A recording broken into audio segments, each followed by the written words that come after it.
சமூக நீதினா முதல்ல என்னன்னு விளக்கி சொல்லிட்டு அப்புறம் சமூக நீதி விடுதிகள் என்று அழைப்பதுல எங்களுக்கு ஒரு இது இல்லை. ஏன் அது சமூக நீதினு வெறும் சொல்லாடலை மட்டும், சாதி ஒழிப்பு சமூக நீதி எல்லாம் வெறும் சொல்லாடலாக மட்டும் இருக்கு, எப்படி வெற்று சொல்லாகவே இருக்கு 60 ஆண்டுகளா எப்படி? சமூக நீதி என்றால் என்ன?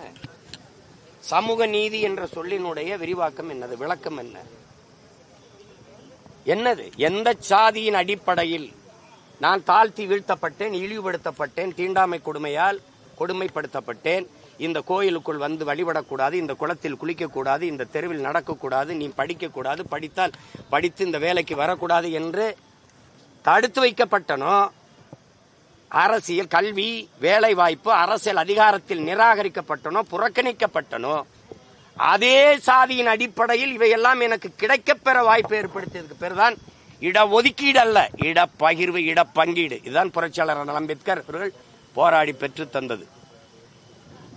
அதை புரிந்து கொள்ளாமல் நீங்க வகுப்பு வாரி பிரதிநிதித்துவம் என்பது அந்த வகுப்பினுடைய எண்ணிக்கைக்கு ஏற்ப உரிய முன்னுரிமை கொடுக்கிறது.